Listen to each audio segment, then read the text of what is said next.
Good morning, ladies and gentlemen. Welcome to the first session of the Health Leadership Dialogue series.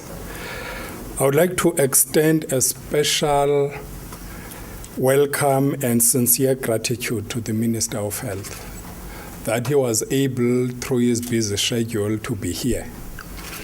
And I think to us it actually shows the commitment to ensuring that our national health system continues to improve. I would also wish to really thank those members of the panel who we didn't have to even squeeze their arms to make sure that they participate in the panel. Also, I would like to thank Isaac for making the facility available, for availing himself, but also not only hosting the session, but for the hospitality and all the assistance that we've got from their staff.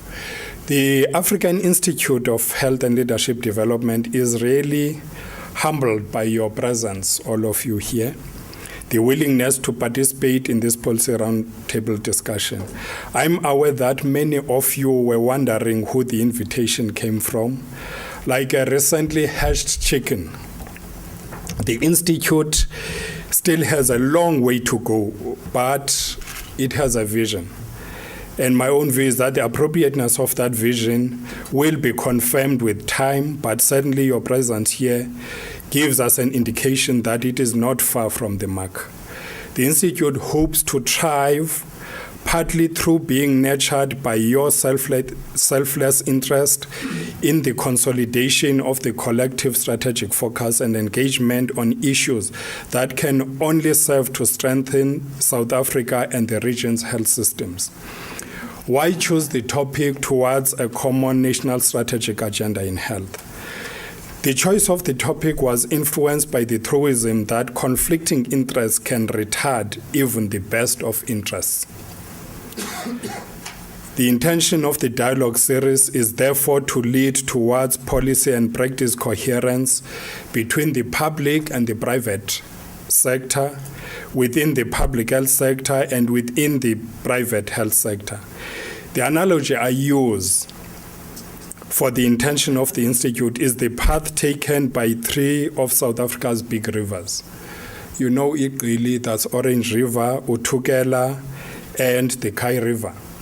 They all arise from the Drakensberg mountain range.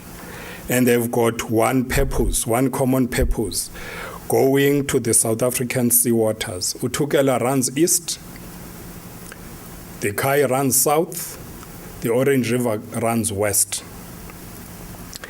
Each of these, by the time along the way, they get wider and carry more water than where they originated. Each, therefore, cannot claim sole achievement for how big they are on arriving at their destination. Along the way, they supply many communities with life-saving water, they fuel industry, and so on. When each one meets resistance, it negotiates its way around and continues on its journey. I'm sure there are lessons at perseverance and focus on a common goal that we can read from that. Policy incoherence can be found plentiful in the areas that I mentioned earlier, as it is, for example, between the country's foreign policy and our health trade policies. These incoherencies can take many forms, such as policies that seek to strengthen protection of pharmaceutical patents and those that seek to promote continuous improvement of access to healthcare, including medicines. The Institute is set up as a non-profit entity whose focus is on contributing to the strengthening, particularly of the public health sector. To enable it to achieve this goal, it must have a solid research base, so that there is a good evidence base to support its contribution. This will inevitably assist in ensuring that the space for leadership dialogue strongly supports meaningful engagement among stakeholders. The stewardship role for healthcare being exercised by the Minister of Health is very, very critical and very important to us. It is therefore the Institute's hope that its work will be a useful resource for the ministry and the national health system as a whole, fueled by the strong evidence I referred to. Sometimes in our work there is disconnectivity, which rules, and we can look at the same object but see different things. I'm trying to say the potential that we have for our national health system is very, very great. Let me end by... Is private health. No.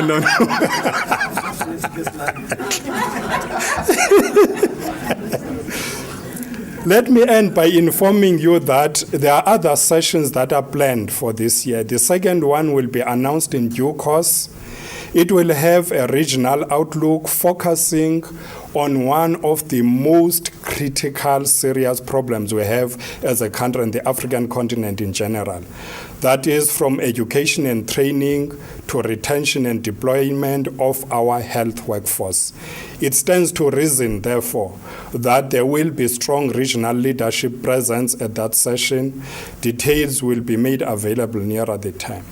It would be amiss if I did not briefly inform you of the members of our board, those who are here. A detailed introduction of the Institute will be done during its official launch, which will also be informed in due time. There are two members who are scheduled to be here. The first one is Dr. Faisal Randera, who is in our board of trustees. The other one who is on her way, because I can't see, I know that she was getting a little bit lost, is Dr. Brigalia Bam. Those are the two that you will see here. The others, you will know about them when we do the official launch.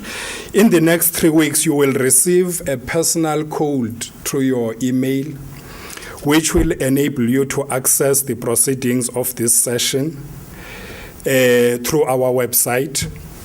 And whilst you enjoy the photos and all that, please provide us with your comments and ideas that you feel are appropriate.